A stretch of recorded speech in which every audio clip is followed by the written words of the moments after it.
Kawan tu meninggal tengah bawa kereta. Kita tengok kalau buka dekat dalam YouTube tu, buka tajuk kan, kita type tajuk sudden death. Kita tengok tengah baca berita, bom jatuh. Tengah makan, jatuh. Bersanding, mati. Baru pegang, mati. Terperanjat tengok perempuan. Yang tua dapat kahwin bini muda. Bini berbuka butang satu, mak mati. Belum apa lagi dah. Tak sampai apa pun lagi. Cakap apa? Kalau Allah Ta'ala kata mati, matilah kan. Itu sebabnya Syekh Ibrahim Adham kata apa? Syekh Ibrahim Adham kata, kalaulah kamu nak buat maksiat, kan, kamu jawab dulu 5 soalan ni. Boleh jawab 5 soalan ni, buatlah maksiat, kata Syekh Ibrahim Adham. Apa soalan? Pertama, dia kata, cari tempat yang mana Allah tak nampak kamu. Cari. Ada tak? Mana ada. Yang kedua, jangan makan rezeki yang Allah bagi. Makan rezeki lain. Boleh? Tak ada, semua Allah bagi. Yang ketiga, jangan duduk atas muka bumi Allah, duduk tempat lain. Ada satu tanah berbuka kat padang tembak. Itu pun Allah punya. Yang keempat, waktu malaikat maut datang nak cabut nyawa kamu, minta tangguh. Macam ni lah, aku sibuk nak dengar ceramah ni, besoklah datang. Boleh tak? Tak boleh. Tak lambat, tak.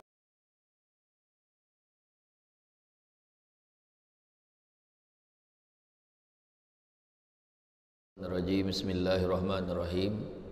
Assalamualaikum warahmatullahi wabarakatuh.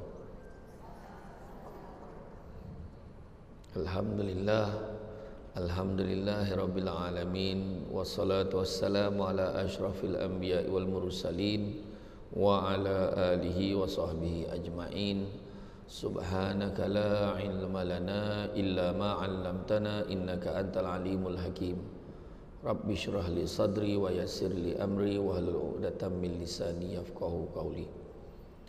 Alhamdulillah, syukur kepada Allah Subhanahu wa taala, segala puji bagi Allah Tuhan sekalian alam.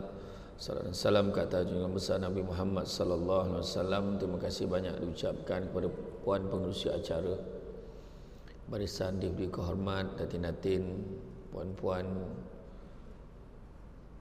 dan tuan yang dikasihi sekalian. Lelaki tak ramai kan? Macam mana? Lelaki dah lah tak ramai, sibuk pula nak jadi perempuan. Fenomena akhir zaman. Alhamdulillah, syukur sangat-sangat kerana dengan limpah dan izinnya dapat kita bersama-sama pada pagi ini dengan tajuk yang sangat unik. Andainya aku pergi dulu sebelum.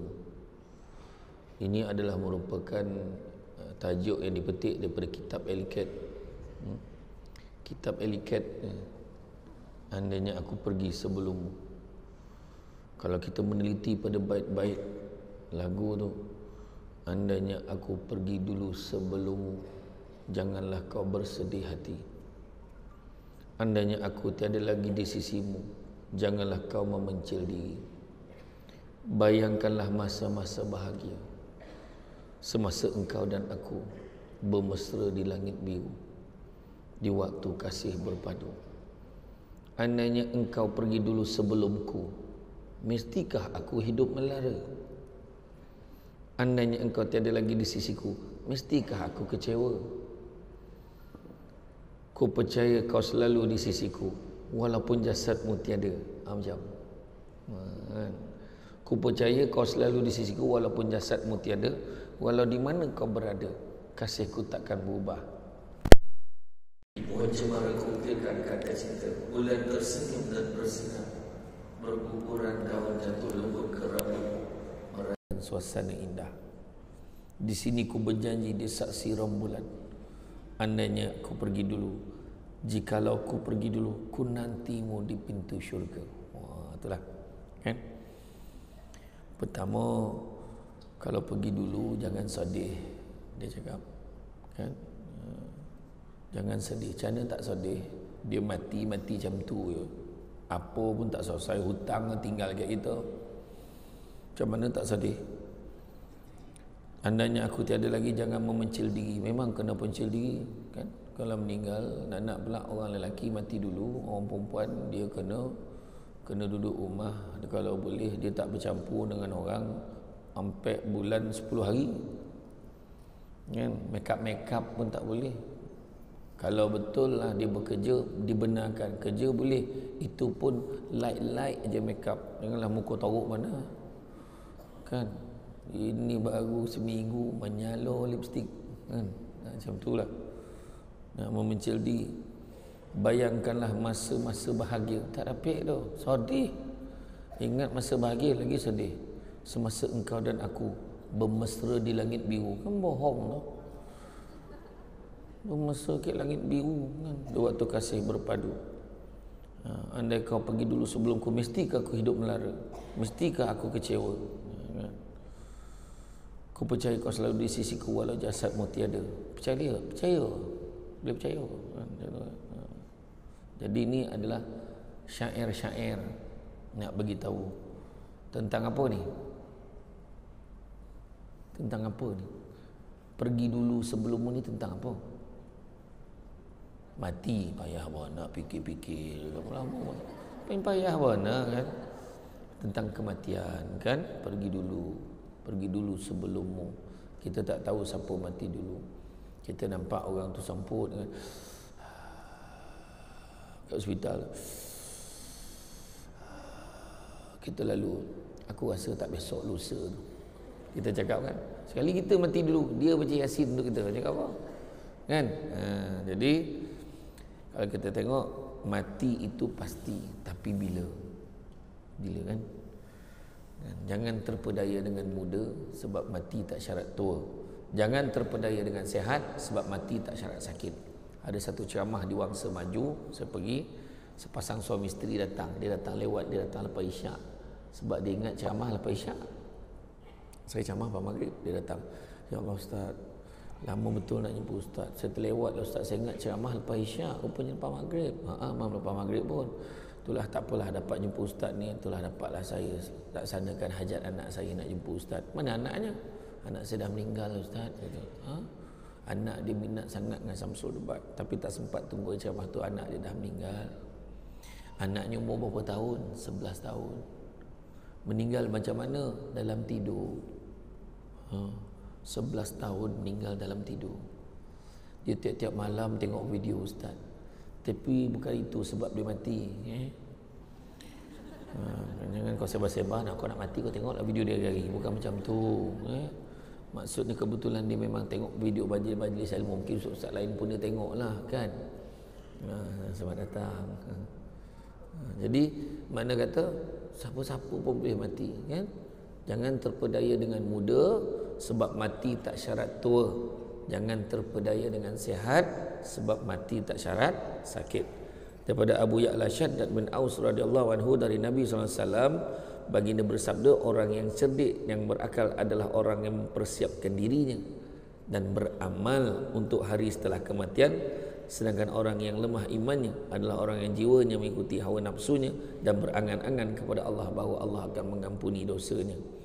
Berkata Abu Isa, hadis ini ada merupakan hadis hasan, diriwayatkan oleh At-Tirmizi. Jadi semua orang yang beriman, yang cerdik dan benar-benar berakal, apabila dia sedar dia akan mati. Dan bukan saja sedar, bersedia pula dengan kematian dia. Itu sebabnya kalau kita tengok malaikat maut ni, bila dia cakap dengan Nabi Yaqub, kalau kita cek dalam buku kitab Mukasyafatul Qulub daripada Imam Al-Ghazali, Nabi Yaqub tanya, kalau kau nak cabut nyawa aku, kau bagilah aku tanda-tanda dulu, janganlah kau cabut je nyawa aku. Sebab Nabi Yaqub ni selalu diziarahi oleh malaikat maut. Bila malaikat maut datang, dia tanya, kau nak ziarah aku ke nak cabut nyawa aku? Aku nak ziarah kau, wahai Yaqub. Hari ni kau nak ziarah aku ke nak cabut nyawa aku? Aku nak ziarah kau. Sampailah satu hari, sesungguhnya hari ni aku datang, aku nak cabut nyawa kamu. Terkejutlah Nabi Yaqub. Kan? Bukankah kau kata dulu kau nak hantar 3 utusan? Kau nak bagi tanda dulu. Sesungguhnya aku dah bagi dah 3 utusan. Apa utusan? Yang pertama, badan kau yang tegap sudah mula menjadi lemah. Dah ada belum rasa tu? Dah ada belum? Badan yang tegap sudah mula menjadi lemah. Dah ada ke belum? Dah. Yang kedua, badan kau yang tegak dulu dah mula menjadi bongkok. Ada belum? Dah. Yang ketiga, rambut kau yang hitam sudah mula menjadi putih. Dah ada belum? Kalau dah ada tu standby lah kan. Tak susah. Soalan bocor kan. Soalan bocor. Baring saya siap tu. Malam-malam tidur kan. Ni kalau aku mati malam ni. Asyhadu la ilaha illallah. Asyhadu anna Muhammadar Rasul. Mengucap saya siap. Oh steady. Kan. Ini belum tidur. Besok. IKEA. Kan. Susah kan. Dah fikir kan. Esok sini. Panjang cita-cita. Itu sebabnya dalam kitab Minhaj al-Abidin daripada Imam Al-Ghazali, Allah melarang kita panjang cita-cita. Panjang cita-cita tu macam mana? Kau tengoklah nanti hujung tahun ni rumah aku siap macam mana rupa dia. Belum tentu lagi hidup hujung tahun. Kan? Panjang cita-cita lah tu. Kau tengoklah minggu depan aku buat jamuan macam mana. Kita potong kek besar, confirm ke hidup lagi minggu depan. Nabi pesan kalau kamu hidup pagi jangan cita-cita hidup pada waktu petang. Kalau hidup pada waktu petang jangan cita-cita hidup pada waktu malam. Kalau kamu hidup pada malam ini jangan cita-cita hidup sampai esok. Hiduplah seadanya. Anggaplah ni hari terakhir kita. Macam contohlah kita tengah-tengah duduk ni kan, tiba-tiba terdengar bisikan kat telinga tu. Kau mati besok. Macam tu kan. Kita terdengar macam tu kan. Agak-agak apa jadi katnya? Tak balik dah. Duduk sini tak balik ke? Tak. Baliklah. So orang lain balik, makan. Tak nak makan. Minum. Dunia semua tu. Dunia semua tu. Pandai pula dia kan. Iyalah dengar. Kau mati besok. Dengan terdengar bunyi tu. Mulalah. Dan kebiasaannya ada pandangan menyatakan 100 hari sebelum mati itu memang dia dah tak rasa, tapi dia tak boleh nak cakap dengan orang. Dan bila orang yang rapat dengan dia akan nampak tanda-tanda tu bila dah tak ada, teringat. Iyalah, patutlah aku dah cakap itu ceramah, jangan duduk belakang. Contoh saya tak cakap siapa ni contoh kan dia, aku dah kata jangan cari tiang, dia cari tiang juga. Contohlah saya tak cakap sesiapa. Dia ada dia. Itulah jangan ambil gambar bertiga. Nanti tengah mati. Jangan tak baik. Kita tak boleh cakap macam tu. Syirik seolah-olah ada benda lain pula nak cabut nyawa kita. Jangan tau. Lalu bawa hampaian, lambat dapat jodoh. Janganlah, jangan terantuk kepala, hantuk balik nanti mak mati. Hantuk kepala kan. Lepas tu kena hantuk balik semula kan. Hantuk kali kedua tu langsung mati. Sebab yang kedua tu lagi kuat daripada yang pertama. Kan? Kemudian bermuhasabah, ingat itu sebab tak ada. Kalau kita boleh fikirlah kematian kita, hebatlah. Sebab kalau kita tengok ada satu hamba Allah ni di Malaysia, dia boleh tak beli satu tanah, dia wakafkan untuk ayah dia. Untuk arwah ayah dia. Dia beli satu tanah, wakafkan buat masjid. Tanah saja 5 juta, kos pembinaan masjid 50 juta. Lepas tu dia ingat, alamak ada halang-halang tu, saya wakaf untuk saya lagi lah. Ada tak tanah kosong lagi? Dia beli satu tanah lagi 6.5 juta. Dia bina masjid tu 100 juta lebih. 100 juta lebih. Dan dalam masjid tu ada satu petak dah khas, dia kata kalau aku mati besok situ tanam. Dan dia pesan jangan beritahu kat orang yang dia sumbangkan. Tapi orang baik orang tahu juga. Lepas tu dekat Langkawi pun dia buat satu masjid. Dia wakaf untuk isteri dia. Bayangkan, dia siap booking petak dia tu siap kan. Pengurusi khairat kematian dekat sini pun tak booking lubang kubur. Bayangkan, dia dah siap satu petak untuk dia. Nampak tak? Itu sebabnya sekarang ni taman-taman perumahan baru banyak naik. Masa saya bekerja jadi legal advisor dulu, kita letakkan syarat. Bincangan kerajaan negeri letakkan syarat pada pemaju-pemaju perumahan. Jangan buat tempat orang hidup ya. Tempat orang mati pun kena fikir sama. Jadi bila dia naik ke taman perumahan baru, dia mesti reservekan tanah kubur sekali. Tanah kubur kita kritikal tau. Besok kau tanam berdiri besok. Di tangga tidur sana. Mati macam tu kan, macam mana kan? Yang dah tak ada tempat, tanah dah tak ada kan. Kan? Jadi dia kena reservekan. Kalau dia tak boleh nak reservekan sebab tanah dia tak sesuai dan sebagainya, dia kena bayar certain amount pampasan daripada kerajaan negeri. So kerajaan negeri akan tebus beli tanah-tanah kat tempat lain untuk jadikan sebagai tanah kubur. Tu lah sekarang. Kemudian ingatlah pesan Saidina Umar Al-Khattab, hisablah diri kamu sebelum kamu dihisabkan dan persiapkanlah diri kamu untuk hari perhitungan yang besar di hadapan Allah Maha Agung, kerana perhitungan seseorang kamu akan menjadi ringan di akhirat nanti bagi seorang yang sentiasa menghisab dirinya ketika di dunia. Itu sebab Nabi sebut dalam satu hadis qudsi yang mana Allah bagi tahu apa? Sesungguhnya aku tidak memberikan dua keamanan dan dua ketakutan, tapi sebaliknya aku memberikan satu keamanan dan satu ketakutan. Maksudnya apa? Barang siapa yang takut dariku di dunia, akan ku amankan dia di akhirat. Barang siapa yang aman dariku di dunia, akan ku takutkan dia di akhirat. Allah Ta'ala beritahu macam tu ya. Maknanya kalau dia senang-senang kat dunia ni, dia tak ada apa-apa, dia takut, Allah akan takutkan dia di akhirat. Tapi siapa yang memang dah takut atas dunia, takut pada Allah, Allah akan amankan dia, tenangkan dia di akhirat. Macam tu. Mereka berangan-angan kepada Allah dengan angan Allah akan masukkan dia ke dalam syurga, akan mengampuni dosa-dosanya, suka menangguh-nangguhkan istighfar dan taubat kepada Allah, maka itu juga dihalang, dilarang dalam agama kita. Berangan-angan dia, aku rasa okey. Kan ada yang cakap, tak apa weh, kita kan umat Nabi Muhammad, macam mana pun lalas mesti masuk syurga. Confident dia. Macam mana pun mesti masuk syurga punya. Masalahnya boleh tahan ke neraka tu. Kan? Bayangkan ketika Nabi dulu didatangi oleh Jibril. Jibril datang, muka Jibril tu pucat lesi. Kenapa kau wahai Jibril?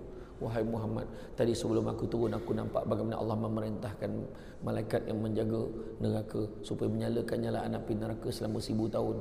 Bayangkanlah warnanya daripada merah menjadi hitam. Kemudian dinyalakan semua 1000 tahun sampai jadi putih. Bayangkanlah. Punya lamanya dibakar sampai macam tu. Bayangkan nyalaan dia. Kemudian kalau terbukalah sedikit pintu neraka tu, walaupun sebesar lubang jarum, nescaya akan hancurlah dunia ni. Sebesar lubang jarum. Bayangkanlah percikan api neraka. Percikan tu percik macam kita bakar lemang kan. Kan ada percik-percik kan. Tapi ni bukan api lemang ni, api neraka. Api neraka punya percik ingat percik api neraka. Kemudian kita combinekan pula, ambil api-api paling panas dalam dunia ni. Malaysia hantar api paling panas, Filipina hantar api paling panas, seluruh dunia himpunkan api yang paling panas, kan, tak boleh lawan 70 kali ganda panasnya daripada percikan api neraka. Macam mana tu? Percik tu, percikan dia 70 kali ganda lagi panas daripada himpunan api paling panas kat dalam dunia. Macam mana cerita? Itulah keadaan dia kan. Pak, kita ni cerita neraka, kalau zaman Nabi dulu cerita neraka dah ngigil takut dah, kita boleh senyum lagi okey tu. Kan? Neraka macam tu macam tu kan, macam tu maknanya orang tu beriman lah tu agaknya kan, macam tu. Dan ada kadang-kadang kawan-kawan kita meninggal tiba-tiba, ada tak? Aduh. Macam saya cerita tadi 11 tahun. Tiba-tiba stroke.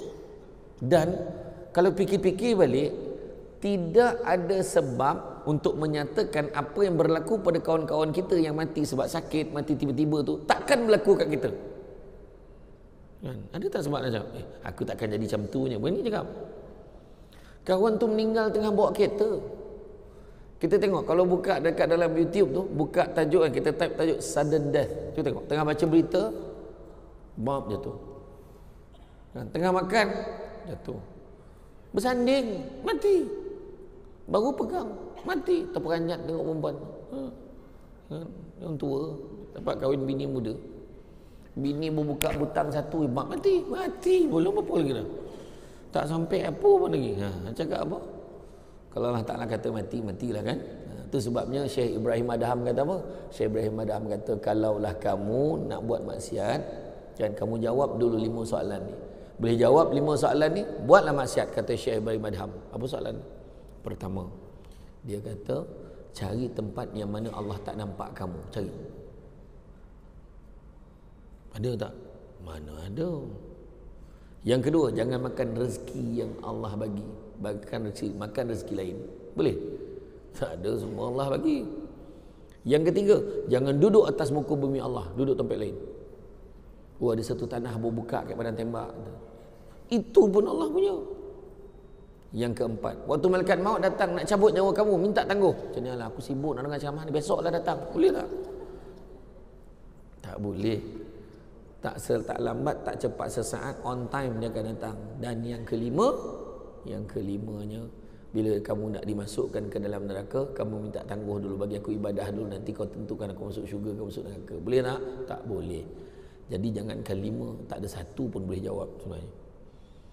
Akhirnya kesimpulannya, jangan buat maksiat. Nabi je special boleh minta tangguh dengan malaikat maut. Kalau ikutkan Nabi boleh. Sebab Allah Ta'ala beritahu kepada malaikat maut waktu nak cabut nyawa Nabi, Allah Ta'ala beritahu, wahai malaikat maut, kau pakai lawa-lawa sikit, handsome pakai. Kau nak jumpa kekasih aku, pakai elok-elok. Sampai ke rumah dia, kau bagi salam dulu. Kalau dia bagi masuk, baru kau masuk. Dia tak bagi masuk, jangan kau masuk. Macam tu Allah pesan. Itu Nabi boleh lah macam tu. Kita tak dapat, tiba-tiba dah depan muka dah. Macam tu ya. Ya. Jadi pada ketika itu dia datang, dia bagi salam. Bila bagi salam, kan, anaknya Fatimah kata, tak pernah kulihat orang tu, tapi pakaiannya kemas, mukanya bercahaya, mukanya macam bengis, tapi mukanya cantik, tapi macam bengis sikit, kan. Lepas tu beritahu dekat Nabi. Nabi kata apa? Ketahuilah anak andaku, ketahuilah wahai putriku, sesungguhnya itulah yang akan mengurangkan nilai jemaah. Itulah juga orang yang akan mencabut segala kelazatan dunia. Itulah malaikat maut. Menangislah Fatimah. Sebab apa? Dia dah tahu, dah dekat dah masa ayah dia. Suruhlah dia masuk. Jemput masuk. Kita malaikat maut depan rumah, panggil masuk tak? Panggil masuk tak? Tak saja nak banci tengok bawah orang rumah ni.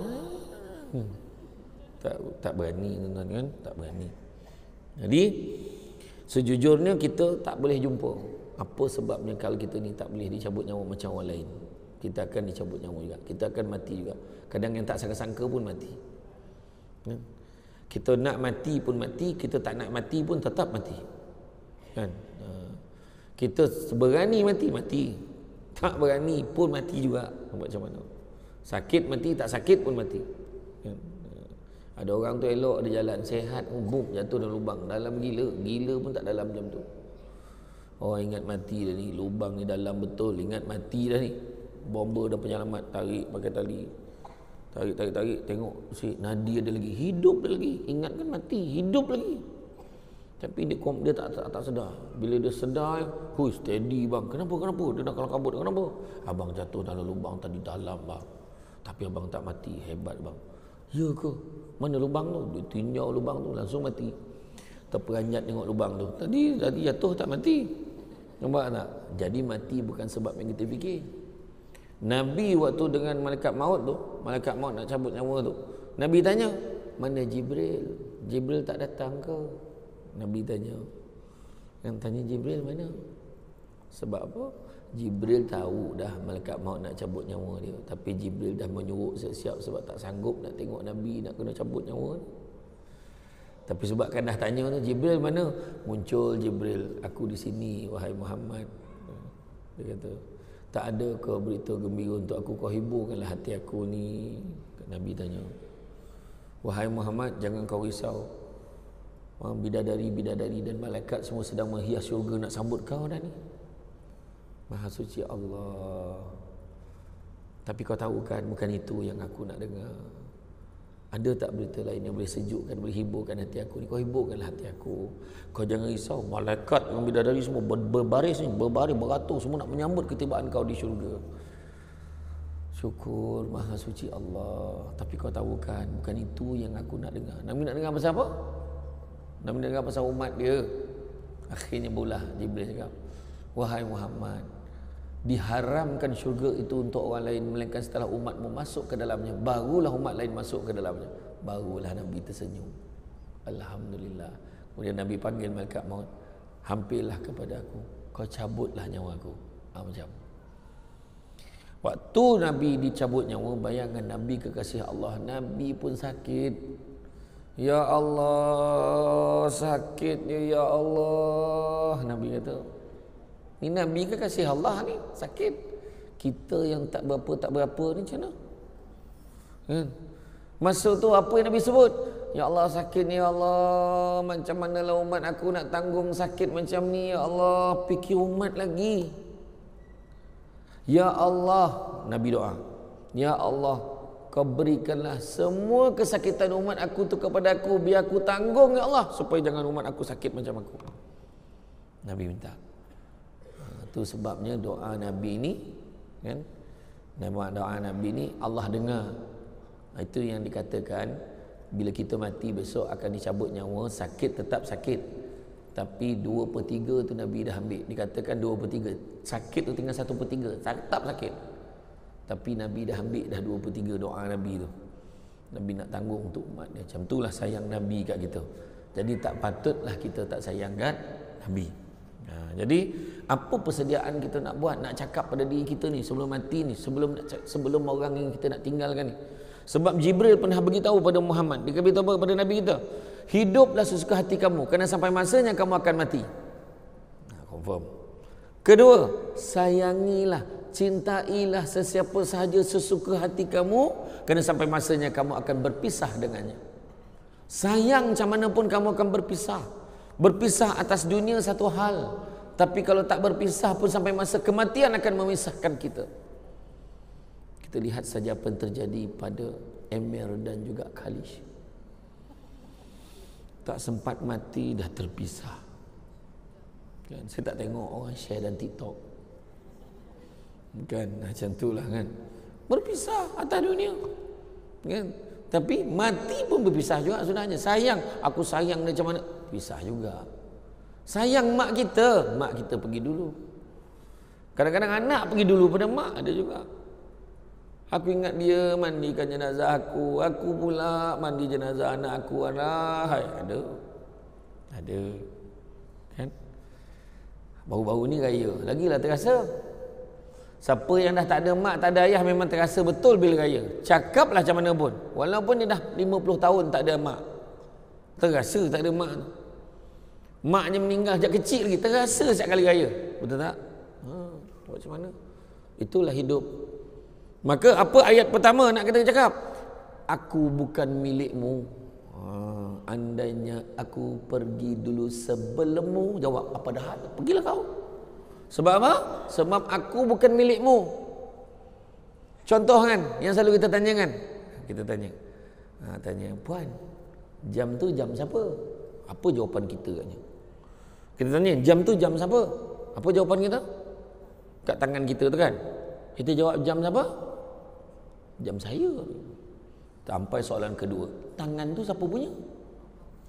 Allah punya. Macam mana kita boleh kata kita punya jam tu? Sedangkan diri kita pun bukan kita punya. Betul tak? Tu cerita dia. Saya pernah kena tanya soalan tu, macam tu kat saya jawab. Ada satu ustazah tu tanya, jam tu siapa punya ustaz? Saya punya lah. Habis tangan tu siapa punya? Tak, ya pula. Tangannya Allah punya. Habis kalau dah Allah punya, macam mana pula jam tu boleh awak punya? Awak pun bukan awak punya. Nampak tak?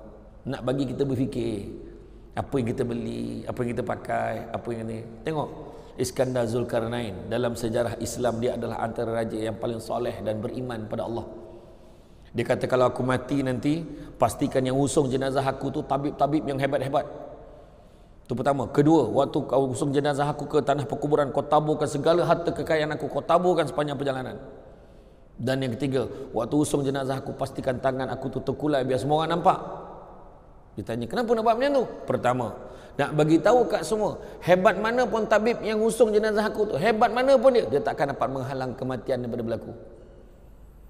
Doktor pakar bawa lah, bayar 10 juta, 50 juta. Paling kuat pun dia menangguhkan. Yang pakai ada kan, brain dead kan. Di segi tu, maknanya kalau cabut apa pernafasan dia tu, oksigen tu, adakah dia masih boleh hidup? Kalau tak boleh, maknanya ada tempoh dia. Ada family yang tak boleh terima hakikat, dia tahan 10 tahun, 20 tahun pakai benda tu. Ada tak boleh terima hakikat sampai masanya mati. Masa mati kan. Macam mana? Yang kedua, tabur harta kekayaan aku tu untuk apa? Kau akan tengok orang semua berebut ambil harta tu tanpa mampu kau buat apa-apa, sebab harta kau tadi tak bawa masuk dalam kubur. Ada yang cakap, ni baju uniform saya ni, yang ni saya buat sendiri, yang lain tu semua memang orang lain tempahkan, so yang ni tolong kubumi dengan saya sekali. Tak dapat dah. Dan yang ketiga, kenapa nak biar tangan terkulai? Biar orang nampak. Macam mana kamu lahir dulu tangan kosong, mati pun tangan kosong. Tangan terkulai layu di tasik madu Fauzal Latif. Kan? Terkulai. Bak kata orang KL tu masa dah time. Masa dah time dia kata kan. Dah sampai. Kan? Tak dapat nak tangguh-tangguh dah. Kan? Mati dia. Berapa kali kita kawan kita yang sakit kuat, kita cakap apa? Itulah nak pergi tengok dia lah. Dengar dia teruk dah. Nak pergi tengok. Lepas tu petang tu, jadi tak pergi tengok. Ngantuk pula. Besok pergi tengok. Kita nak tengok besok, malam tu mati. Pernah tak jadi macam tu? Pernah kita tangguhkan, malam tu mati dia. Ayat dia, baru nak pergi tengok semalam. Tak sempat tengok ayat kita kan? Itu cakap tadi. Itu yang kalau bersin tu, kenapa bersin? Hajj. Lepas tu kita, Alhamdulillah. Kenapa kan?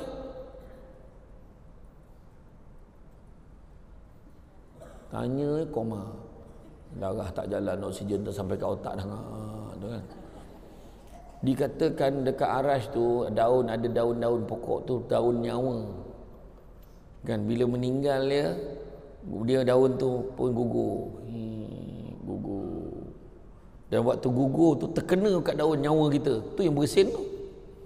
Dia Alhamdulillah. Buatnya besar daun tu. Dia himpap dengan kita-kita jatuh tu yang mati tiba-tiba tu. Mati ya main-main. Ya. Tak tahu lah, tu bukan dalam kitab tu nenek saya cakap. Jangan salin pula tu contoh. Tapi betul lah ada pandangan kata sebab itulah sebab nyawa kita tu bersin tu cabut nyawa sekejap. Alhamdulillah. Lepas tu yang jawab tu yahdi wa yahdinakumullah kan. Betul. Kena pula nasib baik ya Allah. Panjang nyawa Allah bagi lagi. Tentulah. Kita bukan milik sesiapa tapi kita milik Allah. Kena terima hakikat kita milik Allah. Kan? Milik Allah. Kematian ni sepatutnya memberi kekuatan. Bila kita dah beritahu abang ni milik Allah, ayang pun milik Allah, kita sama-sama milik Allah. Kalau Allah cabut nyawa abang dulu, jaga anak kita baik-baik. Abang ni kan tak ni kena cakap betul. Saya kena lakonkan bahawa dia real. Yang perempuan abang, saya doakan abang panjang umur, insya-Allah. Belum puas lagi saya menikmati kebahagiaan ni bersama dengan abang. Kalau drama tu dah tunjuk macam tu, mana episod story memang mati dah tu. Macam tu kan. Dia memang saja tunjuk macam tu. Ya. Yang penting sekali kita kena siapkan anak-anak kita, keluarga kita dengan persediaan agama tu. Tu sebab dia cakap, senang hati aku. Aku dah siapkan rumah seorang satu untuk anak aku. Lega. Jadi kalau aku mati besok, tak adalah dia orang tak ada rumah. Ayat dia. Betul ke tu jaminan anak tak ada rumah? Anak ada rumah, anak tak ada rumah. Mati mak dah mati, dia pun jual rumah tu. Dia sebenarnya tak nak pun rumah tu. Dia jual rumah tu dapat duit, dia jual lipat langsung tak ada rumah dah. Sama kan? Yang sebenarnya bukan harta material yang kena kita siapkan untuk anak kita, dapat siapkan alhamdulillah. Tapi sebaik-baiknya perlengkapkan dengan ilmu agama. Perlengkap dengan agama. Kedua, persediaan kematian yang praktikal. Maksud praktikal apa? Kematian aku besok, apa yang tinggal untuk keluarga aku, apa yang jadi. Itu sebabnya saya dulu masa saya mengajar debat, anak-anak murid debat saya di USIM, Universiti Sains Islam Malaysia, USIM kan, itu antara anak murid yang paling taat sekali lah. Dalam banyak universiti itulah anak murid yang paling taat sekali. Ada satu lagi anak murid yang taat, UPNM, Universiti Pertahanan Nasional. Itu taat betul. Asal bunyi siren dia tinggalkan aku seorang. Kosong kelas tengah mengajar tu. Sebab dia kena berkawat kat bawah, ada roll call kan, kena turun bawah. Yang budak USIM ni cakap apa? Dia buat kajian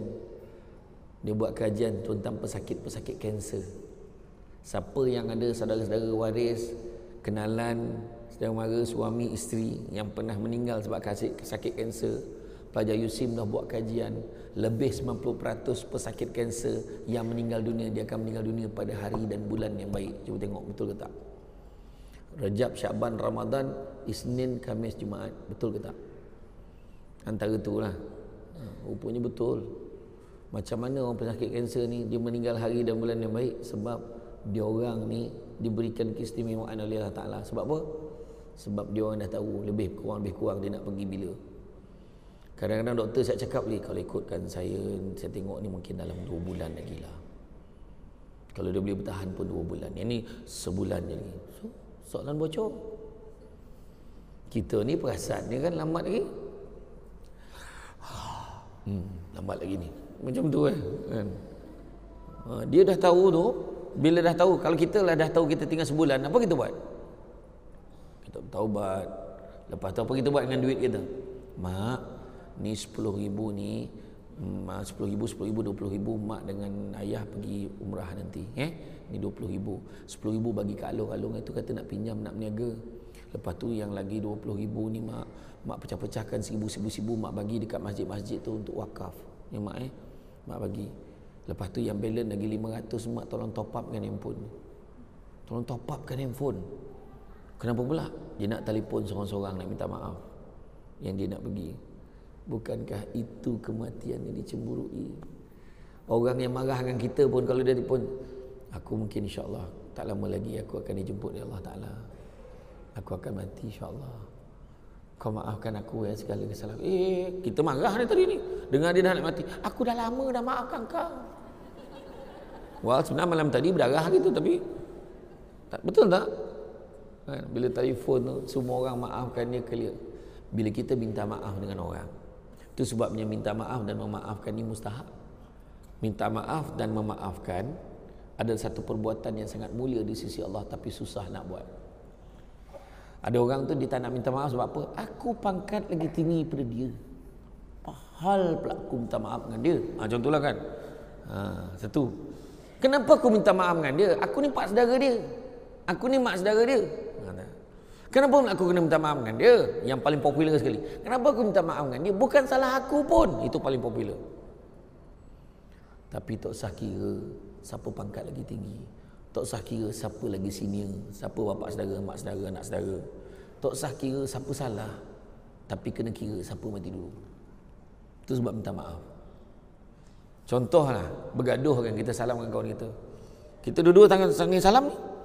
Aku minta maaf ya kalau aku buat salah silap apa semua dengan kau, aku minta maaf tau. Dia ikhlas. Yang seorang lagi dia cakap, yalah samalah dengan aku, tapi dalam hati dia tak maafkan. Okey. Maka orang yang minta maaf tadi ikhlas tadi selesai dengan Allah Taala. Orang yang tak minta maaf, yang dalam hati tak nak maafkan tadi dengan Allah tak selesai. Tu saya beritahu. Tu sebab minta maaf je, tak usah kira. Muka tebal ke, ya Allah aku tebalkan muka aku, tak usah kira. Mana nak? Muka tebal ke muka terbakar? Mana nak? Terbakar dengan api neraka kan? Mana nak? Itu cakap tu. Iya. Itu sebab minta maaf. Kadang-kadang kita ni gemar kadang berkira-kira. Itu boleh cerita lagi buang Melayu di satu ayat ni. Biar dia merangkak minta maaf mengaku akhirat besok. Pernah dengar tak ayat tu? Dia minta kawan tu merangkak. Lepas tu tiba-tiba lah nama seorang ni. Tiba-tiba lah namanya Puan Jatin Halidah apa? Tak nampak lah. Rosalina apa? Betul. Tiba-tiba lah contoh lah. Tapi Puan Rosalina dia tak macam tu. Dia memang dia maafkan semua orang. Sebelum minta dah maafkan.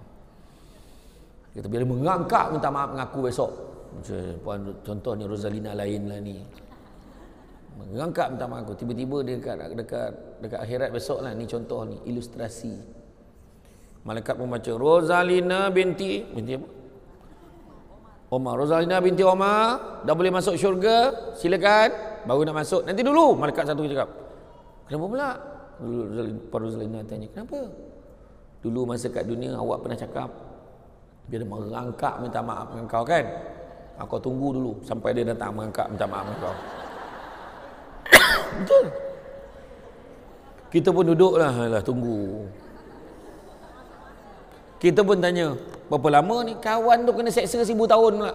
Allah lamanya tunggu. Jadi kenapa nak susahkan diri? Maafkan aja. Faham tak? Terutamanya makhluk bernama suami.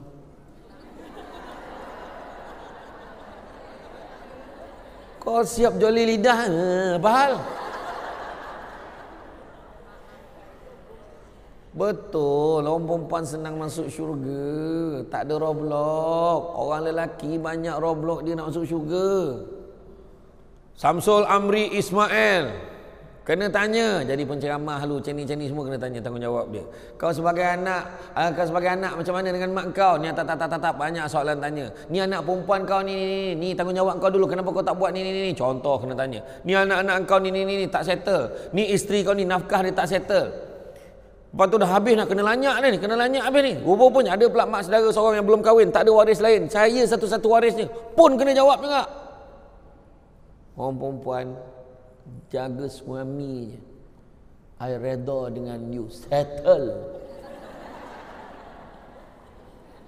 Tapi tak, tetap je. Itu isu lain. Katakan perjuangan, dia katakan. Tu orang perempuan kata.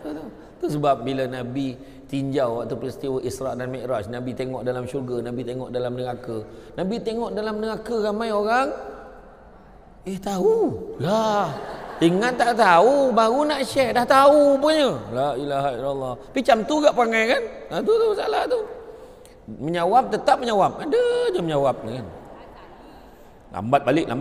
Hal. La ilaha illallah. Tak tengah pakai uniform lah tu. Sound suami selamba. Pasal lambat. Nak hotel. Ui. Lambat balik sound suami macam tu. Wah, suami pangkat lagi tinggi tu. Lambat balik pahal. Suami. Abang tadi mengaji tadi. Ngaji baca memberterabur. Lah sound suami. Iyalah abang tahu abang baca terabur sebab abang mengaji dengan imam. Ya, jangan tak tahu, jangan minum kopi sama dengan imam tu. Dah imam pun fitnahnya.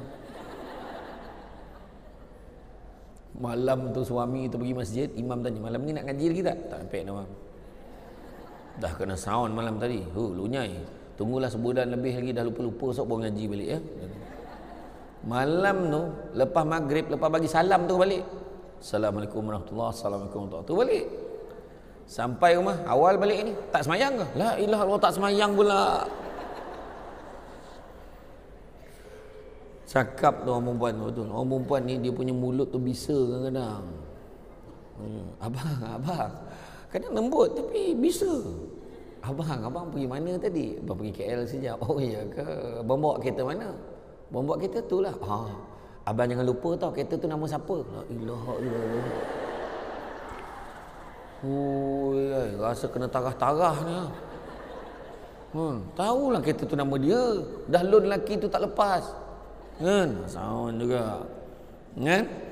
Ajar anak-anak ni, ajar keluarga kita mengaji, bagi didikan agama, ajar dia tentang pengurusan keuangan, uruskan duit besok macam mana bila ayah dah tak ada, nak pergi umrah, nak pergi haji kan, nak pergi umrah kan, dah beritahu dah senarai ni, ini kalau ayah ini ada antara hutang-hutang ayah tak sempat selesaikan, nanti kalau ayah manalah tahu ayah tak balik ke apa semua, tolong tengok ni, kena amanahkan hutang tu kat anak, pesan. Nampak tak?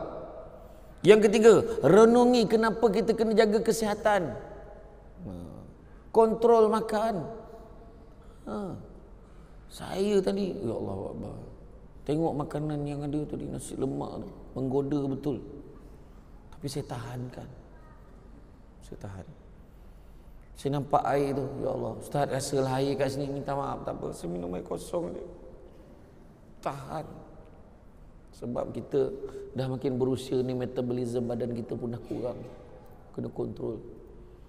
Nasi, gula, susu, tepung, 4 benda putih kita kena kontrol.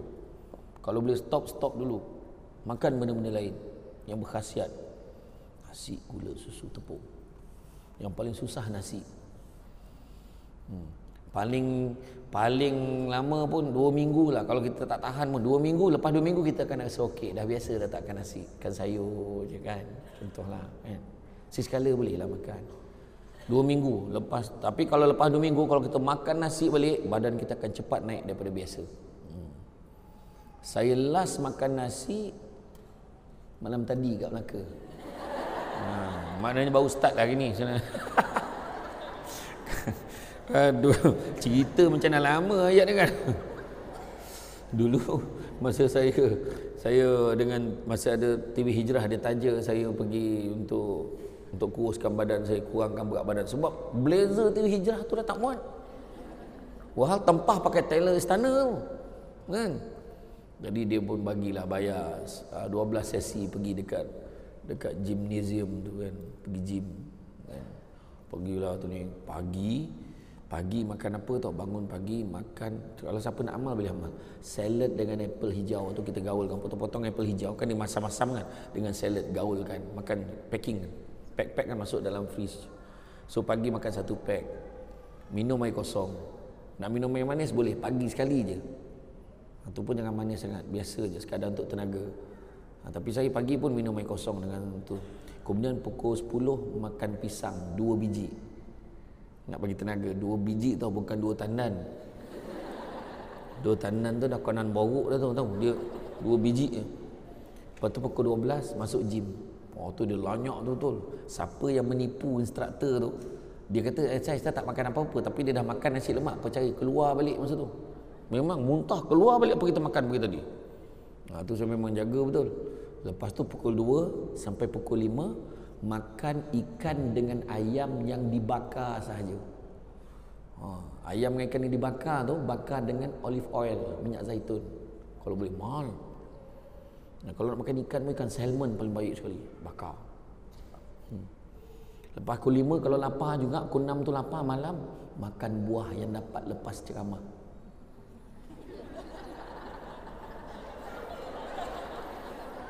Oh tak ada. Saya rasa biasanya memang buah lah. Biasanya macam tu. Potong kan. Ni kalau dah ready buah mau ditukar kejap gini.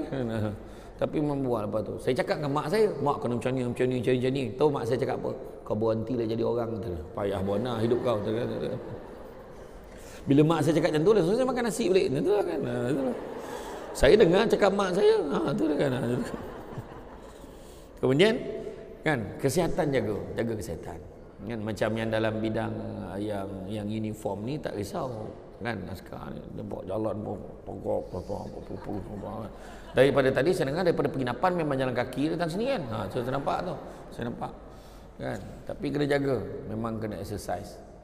Dia tu sebabnya kalau kita paling tidak pun kita melompat dekat rumah, lompat bagi keluar peluh kan? Sebab bila kita berpeluh, toksin akan keluar menerusi peluh. Kalau kita tak exercise, toksin boleh keluar menerusi 2 cara. Pertamanya jerawat, keduanya uban. Pilih nak yang mana? Dua-dua tak nak kan? Itu sebabnya exercise. Kan? Kemudian apa dia? Didik ahli keluarga kita semua hargai orang lain. Hargai orang lain. Maknanya bila orang tak ada, bila apa dengan orang senyum, ambil berat, simpati, buat bakti. Kan? Sebab apa? Itu adalah saham sebenarnya. Buat baik dekat orang, dia nampak kita buat baik dengan orang, kita nampak kita masuk bahagian korban, sedekah ke orang, jadi family tu teruskan. Dulu ayah dulu masuk korban, aku pun nak masuk korban, dapat saham ayah tu. Dulu mak dulu rajin sedekah ni hari Jumaat ni, kita pun sedekah juga Jumaat, sebab hargai orang lain, fikir orang lain juga. Kemudian jangan besarkan perselisihan yang kecil, sebab kita tak tahu kita mati bila. Macam saya kata tadi, kita tak tahu kita mati bila. So sebabnya jangan dibesar-besarkan. Mudahkan perjalanan hidup orang. Mana kita mudahkan orang, mudahkanlah. Khairun nas anfa'uhum linnas, sebaik-baik manusia memberi manfaat pada orang lain. Dan begitu juga kan, kematian inilah satu perkara yang pasti. Dan apakah amalan boleh membantu kita untuk menghadapi kematian? Apa amalan? Pertama yang kita boleh amalkan, apa dia? Bertaubat dan beristighfar setiap hari. Kalau tanya saya, Samsul Debat ada 4 amalan lah. Kalau tanya saya, yang pertama sekali selawat ke atas Nabi. Hari-hari kena buat selawat ke atas Nabi. Selawat ni apa? Selawat apa? Jangan risau pencamah kalau ditanya dia akan jawab balik semua soalan tu. Saya pernah ceramah kat satu masjid kat Kuala Pilah. Saya tanya, makcik selawat apa makcik? Makcik selawat apa? Menyaut seorang makcik tu. Nak ceramah lah. Tanya pula, dah kena marah pula aku. Tak boleh pula aku tanya. Dia sound samsing tu makcik ni. Hui, terperanyat kena balik kan. Selawat ni adalah kita mendoakan keselamatan dan kesejahteraan Nabi.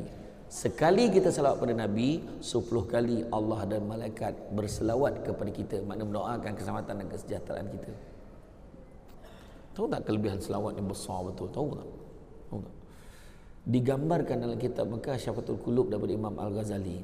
Saiz malaikat ni, kepala dia sampai bawah arasy Allah. Kaki dia sampai ke bawah dasar bumi yang ketujuh. Sayap yang sebelah tutup bahagian barat bumi. Sayap yang sebelah tutup bahagian timur bumi. Barat, timur. Bulu-bulu pada sayapnya menyamai jumlah makhluk yang ada dalam dunia. Saya nak tanya, besar ke tak besar? Itu dikatakan baru saiz malaikat Jibril. Belum malaikat yang lagi besar lagi. Lagi berkali-kali ganda. Dikatakan dengan saiz Jibril yang besar betul ni tadi, setiap kali anak-anak Adam berselawat kepada Nabi, berselawat kepada Nabi, sekali je kita selawat, sekali tau, Allahumma salli ala sayyidina Muhammad, Allah akan memerintahkan malaikat tadi menyelam ke dalam lautan nur arasy Allah tu. Bila dia naik daripada lautan tu, dia kibaskan sayapnya, akan tertitislah satu titisan pada bulu-bulu yang menyamai jumlah makhluk tadi. Setiap titisan tu, itulah jumlahnya doa yang malaikat panjatkan untuk orang tu supaya dia diselamatkan dan diampunkan dosa dan dimasukkan ke dalam syurga dengan tahap sekali selawat. Bayangkan hebat tak selawat tu. Dengan tahap itulah Nabi sebut al-bakhilu allazi zukirtu indahu falam salli alaihi. Orang yang paling kedekut adalah bila dia sebut nama aku dia tak selawat. Kedekut nak tak nak ke? Tu macam tu kelebihan dia. Tu tajuk lain lah. Nanti masa maulud nanti saya akan bawa balik tajuk tu. Maknanya kena panggil lagi lah. Ya. Okey. Tu pertama. Yang kedua, istighfar. Hati kita tak tenang sebab banyak dosa. Melainkan ada siapa yang berani angkat tangan. Alhamdulillah Ustaz. Sampai setakat bulan 7 ni memang belum ada dosa lagi. Tolong angkat tangan. Angkat tangan pun berdosa dah sebab tak sedar diri. Dosa. Kan tadi mengumpat tadi. Saya maafkan dah. Bukan saya tak dengar tadi masa saya jalan tadi. Saya buat tak dengar je tadi.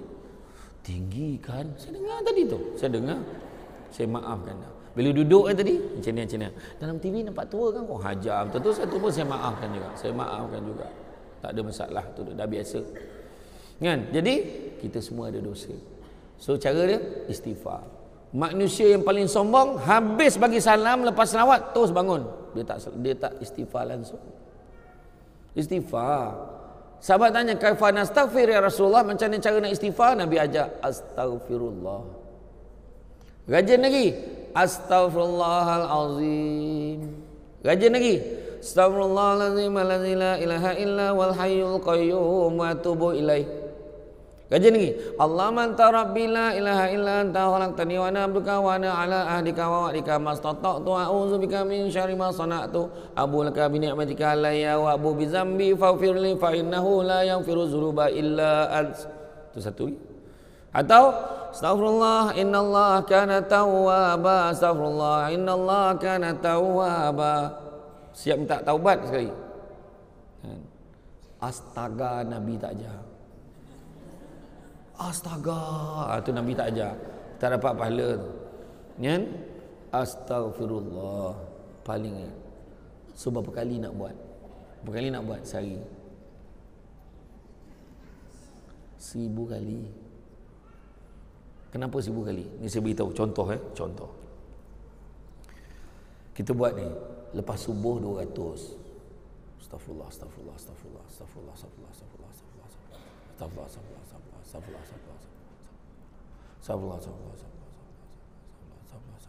astagfirullah. Kita buat 200, tak sampai pun 2 minit. 200. Lepas Zuhur 200, lepas Asar 200, lepas Maghrib 200, lepas Isyak 200. Tak dapat 1000 sehari. Bila dapat 1000 sehari, katalah dosa ini berapa? Katalah dosa ini berapa banyak dosa ini? Katalah berapa nak bagi? Beranilah bagi lebih kurang lah anggaran berapa nak mencakap? Lebih kurang lah. 500 banyak betul dosa itu ya. 500. Contohlah mengumpat apa semua, marah, melawan semua kan. Katalah 500. 500 satu istighfar padam satu dosa. Selain daripada dosa mensyirikkan Allah. Kan? Padam satu. Tapi ada balance lagi 500 ni. Macam mana? Maka malaikat akan sebab buka muka surat semalam. Buka muka surat sebelumnya. Dan padam lagi mana. Itu mustahak istighfar. Itu kedua. Yang ketiga, letakkan hati Quran dalam hati kita. Apa hati Quran? Dah koma dia balik. Apa dia hati Quran? Surah Yasin. Masalahnya kita baca Yasin bila? Khamis malam Jumaat. Buatnya Khamis malam Jumaat ada hal, memang tak baca lah minggu tu. So nasihat saya, cuba amalkan 1 hari sekali baca. Antara maghrib dengan isyak tu baca Yasin. Dan kalau ada apa-apa hajat, ni nak bagi tahu rahsia surah Yasin. Nak dengar tak? Kalau nak dengar, jangan ke mana-mana. Kita jumpa lagi selepas ini. Oh, dah macam dalam TV tak? Macam dalam TV tak saja. Tak, lepas ni, jap. Saya habiskan dulu. Yang ketiga surah Yasin. Yang keempatnya perbanyakkan haukil. Haukil ni ada bukan khazanah daripada syurga. Yang biasanya kita sebut la haula wala quwata illa billahil aliyil azim. Atau dalam pandangan, ingat tak peristiwa Isra Mi'raj yang Nabi jumpa dengan Nabi Ibrahim kan? Kita tahu jumpa Nabi Ibrahim kan? Nabi Ibrahim kata, apa Nabi Ibrahim cakap? Aku tak pernah tengok umat yang paling masakin ke umat kau lah. Tak pernah aku tengok umat paling miskin, umat kau lah wahai Muhammad. Miskin. Kenapa pula? Umur dah lah tak panjang, pemalih beribadah. Mengaku tak mengaku? Umur dah lah tak panjang, tapi pemalas beribadah. Mengaku tak mengaku? Mengaku. Alah, semayang pula kadang-kadang kan. Kalau jumpa ustaz tu, ustaz boleh tak ustaz bagi amalan yang ringkas-ringkas sebelum kita amal? Mana kau minta yang panjang, minta yang pendek, minta yang pendek, saya senang aja kan. Biasa macam tu. Sebab kita ni malas. Tapi umat akhir zaman, kelebihan Nabi Muhammad, amal sikit pun dapat banyak sebab umur kita tak panjang. Jadi Nabi Ibrahim kata, kau suruh umat kau tanam tanaman syurga ni. Tanam tanaman syurga, itulah dia haukil tadi. Itu sebenarnya khazanah pada syurga yang dapat pada umat Nabi Muhammad yang amalan ni. Sebelum umat Nabi Muhammad tak dapat pun ayat la haula wala quwwata illa billahil azim ni. Tahu. Jadi amalkan. Dalam satu riwayat kata, subhanallah alhamdulillah wala ilaha illallah wallahu akbar wala haula wala quwwata illa billahil azim. Mana-manalah buat. Okey. Jadi 4 amalan ni kita boleh amalkan. Pesan pada ahli keluarga kita. Dan ini juga untuk bantu kita berjaya dunia akhirat. Campur yang tadi yang saya kata tunggu selepas ini itu tadi surah Yasin. Kalau siapa ada hajat apa-apa, amalan memang keluarga saya memang tak pernah tinggal tu. Kalau kita baca Yasin, kalau ada hajat apa-apa sampai ayat salamun qaulam mir rabbir rahim, salamun qaulam mir rabbir rahim, baca ulang 3 kali. Baca Yasin tu sampai situ baca 3 kali, 7 kali, 11 kali atau 21 kali. 3, 7, 11, 21. Pilih yang mana-mana. Sambil baca tu salamun qaulam min rabbir rahim, minta nak apa? Mintalah nak apa? Tapi janganlah sebut salamun qaulam min rabbir rahim coach. Salamun qaulam min rabbir rahim bonia. Tak ada. Dia kan macam tu, dalam hati je. Dalam hati minta nak apa? Salamun qaulam min rabbir rahim. Dalam hati Allah dengar doa kita. Jadilah suami aku ni sihat ya Allah, bagilah anak aku berjaya ya Allah. Minta semua dalam tu. Salamun qaulam min rabbir rahim, salamun qaulam min rabbir rahim. Kan kita puji Allah masa tu. Dan sampai ayat iza arada syai'an ayyakula lahu kun fayakun. Iza arada syai'an ayyakula lahu, sampai hu je merujuk pada niat kita tadi. Tak payah ulang balik yang kita minta tadi tu. Kan iza arada syai'an ayyakula lahu. Ingat kun fayakun kan. Kun fayakun, kalau Allah Taala kata jadi, jadilah. Tu antara dia. Dan ada satu ayat untuk orang lelaki. Tu nanti kemudianlah saya bagi.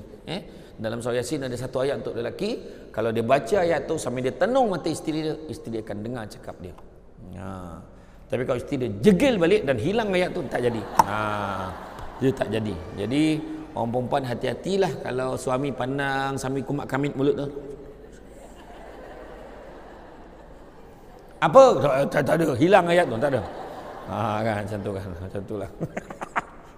Parah tu kan. Jadi istighfar ni kita mohon ampun. Nabi sendiri pun istighfar 70 kali sehari. Sahabat dulu istighfar berapa kali sehari? Nabi 70. Dengan tahap Nabi tak ada dosa. Para sahabat dulu kurang-kurang koman pun 70,000 kali sehari. Kita imam baru lebih 3 dah bising. Astagfirullahaladzim, la ilaha illallah hayyul qayyum wa atubu ilaih. Masuk ke lembah, astagfirullahaladzim, panjang nak istighfar. Yang seorang tu, bila lah nak mati imam ni lah. Teruk tu imam dia punya doa tu kan. Janganlah macam tu, sian imam kan. Kadang-kadang kalau tak sebab tu tak tahu lagi kita buat masa bila kan. Sendiri banyak-banyak kali. Tu dia. Yang kedua, perbetulkan solat kita dan cuba untuk khusyuk. Perbetulkan solat. Ada satu hamba Allah ni, kan? Satu hamba Allah ni, dia pencen pangkat tinggi tau dekat Putrajaya. Oh, pencen ketua pengarah. Dia punya pencen bercakap lah belah-belah ribu kot kan. Kan. Lepas tu dia balik kampung, dia jumpa imam, dia kata dia nak belajar solat. Selama ni dia tak tahu solat, dia ikut-ikut aja. Mungkin ada yang cakap dah tua pun nak belajar. Tak. Sebenarnya kita kena faham, jangan-jangan dia dah tua nak belajar ni, solat dia lagi baik daripada kita yang perasan elok ni. Sebab kita perbetulkan solat kita. Tengoklah angkat Allahu Akbar macam ni. Perempuan dalam telekung tu lagi lah. Tak cenia-cenia ke mana tahu.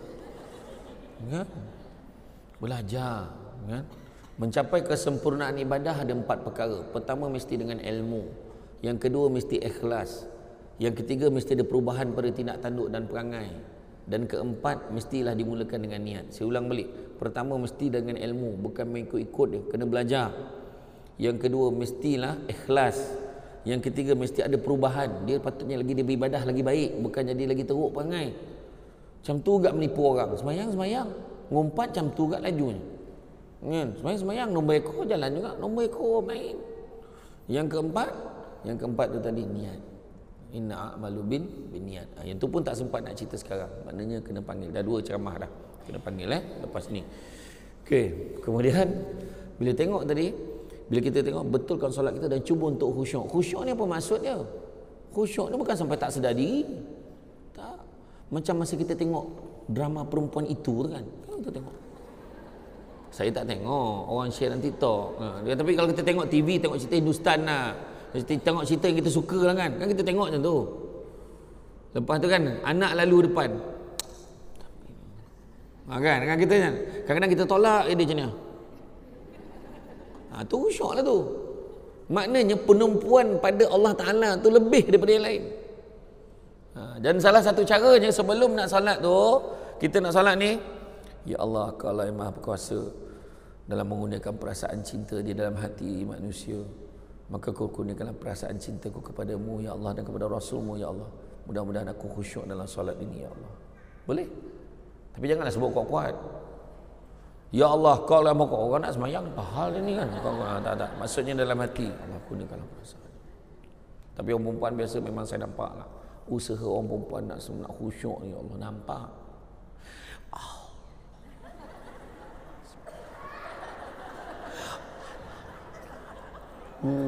Ya. Saya nampak orang perempuan macam tu lah semayang. Memang beria-ria sungguh. Kan? Tu sebab daripada pagi. Tu dia kata solat buat jemaah senang.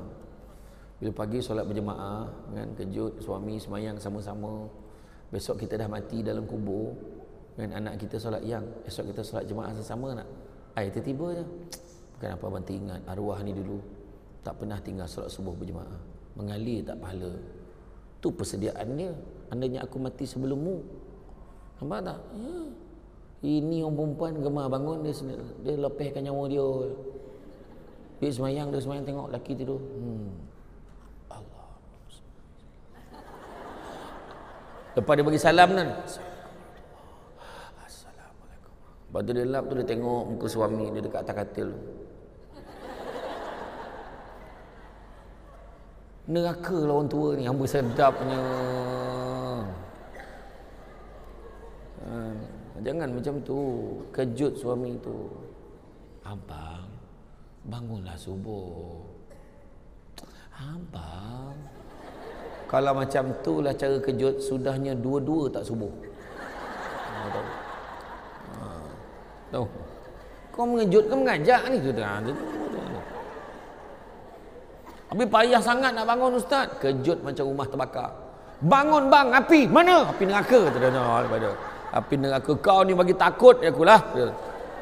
Takut pula dia tu dengan api takut. Bang, api. Mana api? Semayang. Betul. Macam tu. Khusyuk solat. Paling senang salah satu cara nak khusyuk apa? Fahami apa ayat yang kita baca. Kan? Fahami ayat yang kita baca. Kan? Tukar-tukarlah ayat. Bezakanlah rumah kita dengan kuburan. Bila kita semayang kan kita mengalunkan ayat suci Al-Quran. So bezakan rumah dengan kubur. Dari Abu Hurairah katanya bahawa Rasulullah SAW bersabda, sungguhnya amalan yang mulia sekali dihisap seseorang pada hari kiamat mengenainya ialah solatnya. Betul lah. Ya. Kalau kita tengok pun pasangan yang bercerai hari ni statistik satu pasangan bercerai setiap 13 minit. Setakat saya ceramah ni dah 2 pasangan bercerai. 3 dah. Bayangkan.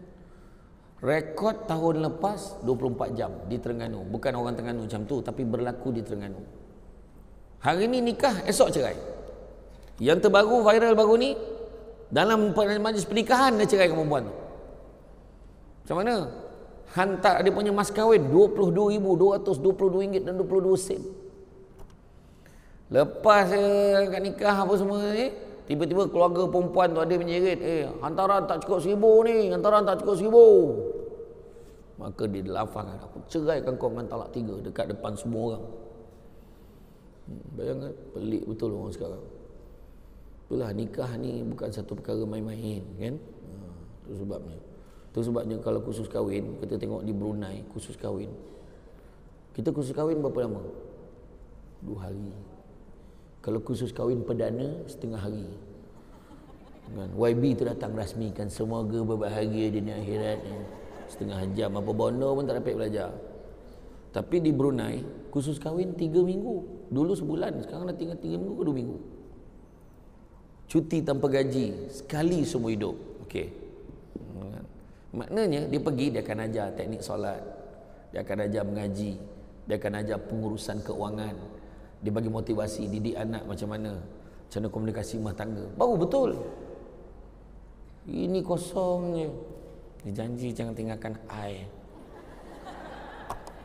Itu biar kering air di laut, terbakar seluruh hutan belantara. Untuk meninggalkan you, itu bukan air. Dalam masuk labor room, takut darah dia. Kesian bini seorang dalam labor room tu. Betul tak? Pangkat tinggi lah tu dalam askar tu. Takut teman bini dalam. Saya takut darah. Saya darah peluru saya okey. Mumak ayat dia. Sebenarnya orang lelaki kena teman je isteri kat dalam labor room tu. Pandang, saya bagi tips, pandang muka. Pesan kat suami tu, pandang muka isteri je. Sebab tak pernah lagi orang perempuan beranak, darah keluar kat muka. Tak pernah. Sakit bang. Kat muka keluar dah macam pontianak apa pula dah kan. Tak ada. Ya. Dan firman Allah SWT, sungguh beruntung orang yang beriman itu orang yang khusyuk dalam solatnya, orang yang menjauhkan diri daripada perbuatan perkataan yang tidak berguna, orang yang menunaikan zakat, orang yang memelihara kemaluannya, dan seterusnya. Maknanya orang yang khusyuk dalam solatnya dan menjauhkan diri pada perbuatan-perbuatan yang tidak baik. Amalan yang ketiga, andainya aku pergi dulu sebelummu, amalan yang paling baik, selesaikan hutang piutang. Jangan tinggalkan hutang, sebab belum tentu lagi ada orang lain yang akan bertanggungjawab atas hutang kita. Boleh selesaikanlah. Salah satu tanda akhir zaman, orang yang memberi hutang segan dengan orang yang berhutang. Orang yang berhutang tu macam tak ada apa-apa je. Elok dia tegur kita, lama tak jumpa kau. Ini hutang aku ni. Elok dia kan. Jom aku belanja kau makan ni. Belanja makan. Hutang tak bayar ke ni? Sudahnya tengah makan dia, kita pun cakap, ni nak beritahu sikit lah. Kau ingat tak dulu? Kenapa? Kan dulu masa kau pinjam duit aku dulu, yang masa apa yang kau nak pakai tu kan, adakah aku pinjam duit kau? Yang tu tak tahan tu. Dia boleh tanya kita balik. Itulah salah satu tanda akhir zaman. Banyak lagi tanda-tanda akhir zaman. Rumah makin besar, orang makin tak ada. Betul tak? Seorang-seorang pergi universiti, masuk asrama, tinggal kita, bergema rumah itu. Abang. Apa? Makan. Pekak ke? Rumah makin besar, orang makin tak ada. Pangkat makin tinggi, kearifan semakin kurang. Duit makin banyak, ketenteraman jiwa makin tak ada. Melancong satu dunia, jiran sebelah rumah pun tak kenal. Pakai jam tangan mahal, tak pernah tepat waktu. Perubatan semakin canggih, penyakit semakin banyak. Hujung tahun lepas penyakit baru sampai kat Malaysia, nama dia selsema tomato. Tak heran kau dengar, tomato selsema boleh jadi penyakit. Selsema tomato, dia menghidap dia sakit sendi, menghidap pada warga emas dengan kanak-kanak. Lepas tu tangan, kaki, kuku dan mulut dah habis dah nama penyakit sampai anggota badan. Besar penyakit belakang cuping, penyakit bulu kening, agaknya macam tu lah. Penyakit semakin banyak. Nampak tak? Manusia semakin ramai, kemanusiaan semakin kurang. Rakan di media sosial semakin bertambah, teman sejati makin tak ada. Air minuman semakin banyak jenis, air bersih makin tak ada. Air minuman banyak jenis, extra jos, tembici, tembikai leci, kopi kai, kopi campur tembikai. Aku bantai tu, satu bunyi je. Betul tak? Teman sejati makin tak ada, kawan-kawan dia tengok, betul tak? Betul tak? Apa lagi? Teknologi maklumat semakin canggih, fitnah dan aib semakin tersebar. Orang lagi suka percaya fitnah. Itu sebab kita jangan terbabit tau, jangan masuk saham. Boleh tengok dalam media sosial ada artis tu bergaduh ke bercerai ke, jangan komen lebih-lebih macam kau faham sangat. Macam kau hari-hari duduk dengan keluarga tu. Sudahlah jantan, jadilah jantan bermaruah, lepaskanlah bini kau tu. Apa masalah kau? La ilaha illallah. Sian betul. Mana ni rumah tangga tak ada masalah? Cukuplah kita. Tu sebabnya saya pesan pada pasangan artis tu pun saya pesan, kalau keluar pada mahkamah, wartawan tanya. Wartawan memang akan tanya, tu kerja dia. Tapi kita kena bijak. Macam mana kes tadi? Macam mana kes tadi?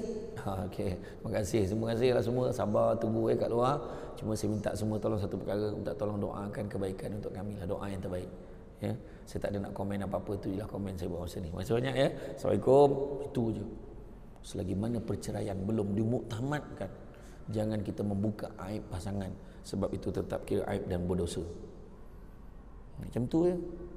Tak payah nak saya tak payah. Jangan. Tu ya saya pesan tu. Dahlah orang lain yang buat, orang lain yang kena. Kan? Macam itulah. Okey, selesaikan semua hutang. Kemudian apa yang disebutkan dari Abu Hurairah radhiyallahu anhu, katanya dalam sabda Rasulullah SAW, roh seorang mukmin itu tergantung-gantung, yakni dihalang daripada pergi ke tempat yang mulia dengan sebab hutang-hutangnya, sehinggalah hutang itu dilunaskan. Hadis riwayat Imam At-Tirmizi.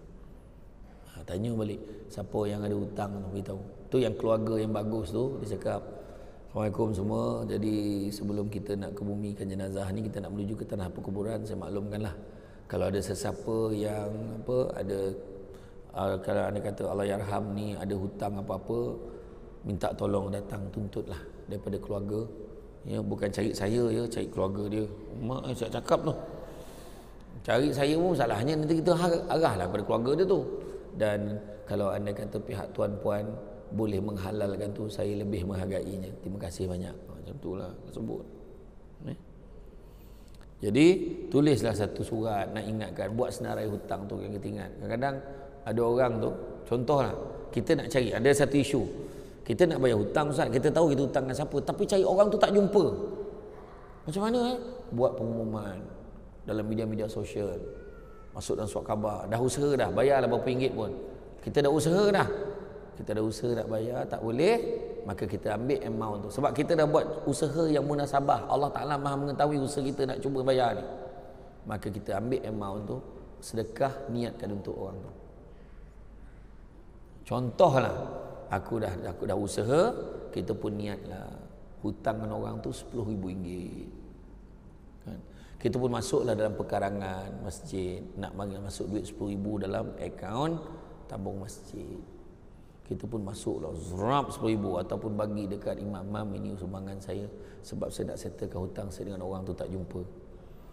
Bila kita bayar aja kita pun lega, tenang, imam pun baca doa, kita pun pakai kasut, keluar sampai kat pintu pagar jumpa orang tu.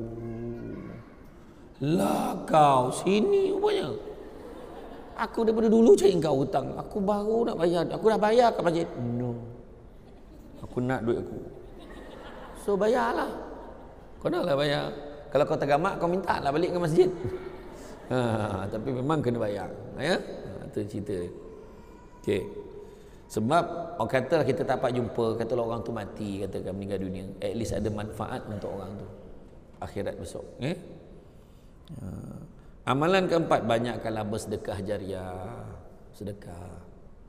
Sedekah tak pernah miskinkan orang.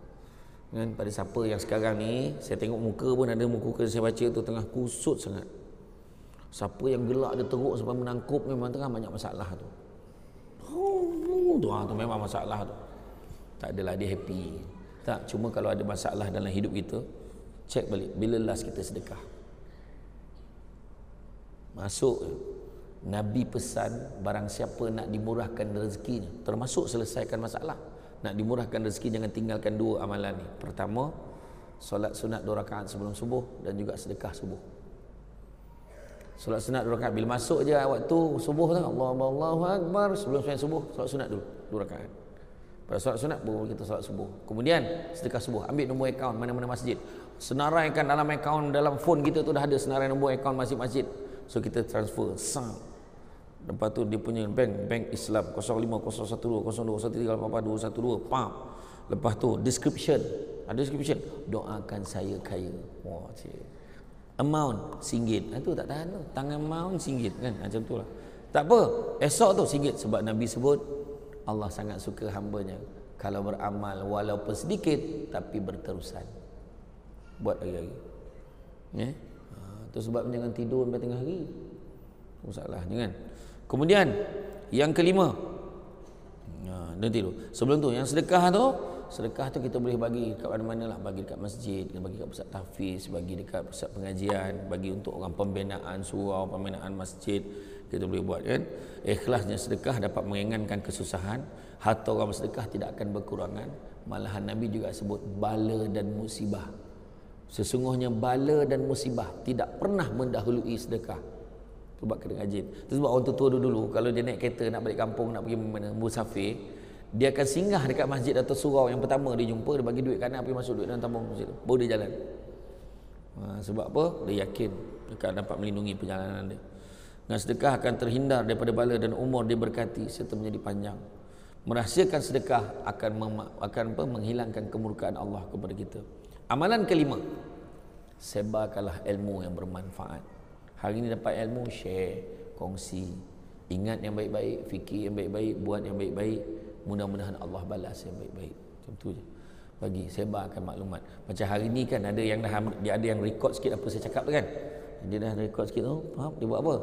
Dia masukkan dekat dalam media sosial, dia share. Ni antara pesanan Ustaz Samsul depan.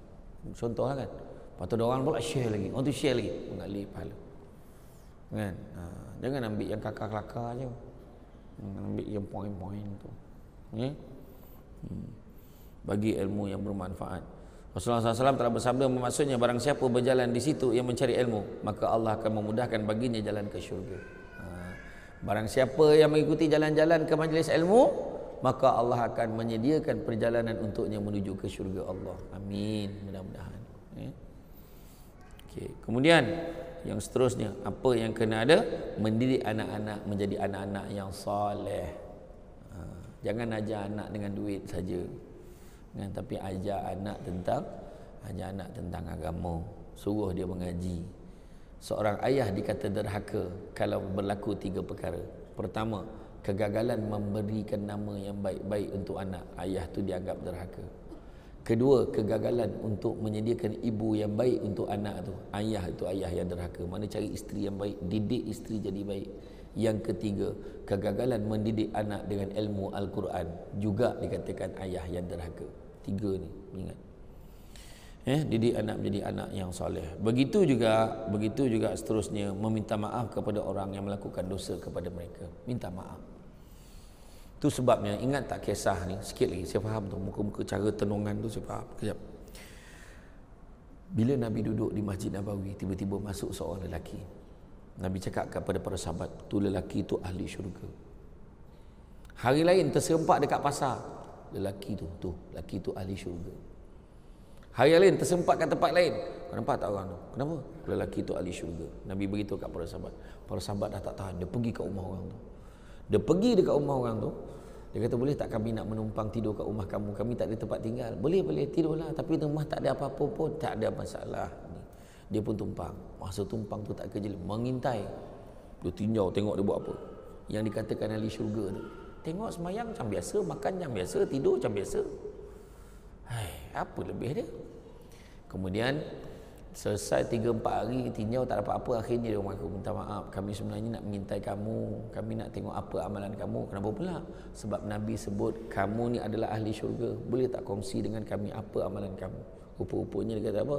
Tak ada apa pun amalan saya, cuma seingat saya ada 3 perkara yang saya buat sebelum saya tidur. Apa dia? Yang pertama, sebelum saya tidur, saya tak terlupa niat untuk maafkan semua orang. Satu, sebelum tidur maafkan semua orang. Yang kedua, sebelum saya tidur saya niat, kalau aku hidup lagi esok, aku nak buat baik dengan semua orang. Dan yang ketiga, aku niat kalau aku hidup lagi esok, aku niat tak nak dengki dengan semua orang. Sebabkan 3 niat ni sebelum tidur, dia dikatakan sebagai ahli syurga. Jadi ini tak, sebelum tidur kau siap kau besok, kau siap kau. Dah lama aku simpan. Yang cakap tu mati dulu, tak bangun esok macam. Mana kita tahu kan? Iya, itu sebabnya jangan. Jadi kita maafkanlah, kan? Tidak perlu tunggu hari raya. Kita mengumpatnya, fitnah, sakitkan hati orang, ambil hak orang, terambil hak, kan? Maka mana yang boleh pulangkan, mana boleh maafkan. Anak, segeralah memohon maaf kepada kedua ibu bapa. Isteri, segeralah meminta maaf, minta ampun pada suami. Anak murid, segeralah minta ampun kepada guru. Hendaklah mohon maaf kepada saudara mara, jiran, tetangga, sahabat handai, rakan sekerja, semua minta maaf selalu. Minta maaf, ya. Kerana Allah akan mengampunkan dosa yang dibuat kita kepada Allah, tapi dosa sesama manusia hanya boleh selesai dengan kemaafan. Ya, amalkanlah perkara-perkara ini untuk mengelakkan kita apabila bertemu Allah di alam barzah nanti, kita terseksa, kita tertangguh. Kan? Ajal maut ini adalah rahsia Allah. Sakit bukan bermakna ajal dipercepatkan. Sihat pula tidak bermaksud kita ni yang bahawa kematian itu dijauhkan. Ya? Belum tentu lagi. Orang yang kaya pun boleh mati, orang miskin pun boleh mati. Orang yang tak nak mati pun mati, orang yang nak mati pun tentu mati. Ya. Jadi tuan-tuan dan puan yang dikasihi sekalian, saya ucapkan terima kasih banyak atas kesudian mendengar pada hari ini. Ya, saya faham tu cara-cara kalau tenung macam ni, tenung contoh, lepas tu dah beralih-alih tempat duduk tu, satu mesej yang jelas satu. Bila saya pandang baru dia beralih tempat duduk. Pandai dia, dia tunjuk tu waktu saya tengok dia. Tu makna tu mesej yang jelas lah. Apa-apa pun jangan terpedaya dengan muda, sebab mati tak syarat tua. Jangan terpedaya dengan sihat, sebab mati tak syarat sakit. Hidup dalam dunia jangan sibuk nak kejar kaya, tapi kejarlah bahagia. Dan sesungguhnya suatu hari nanti kita akan sedar bukan semua perkara boleh dinilai dengan harganya. Ingat tu. Tenang-tenang di laut, sampan kelok menuju ke Tanjung, hati terkenang mulut menyebut, jasa baik pihak penganjur menyebut hari ini, rasa nak junjung.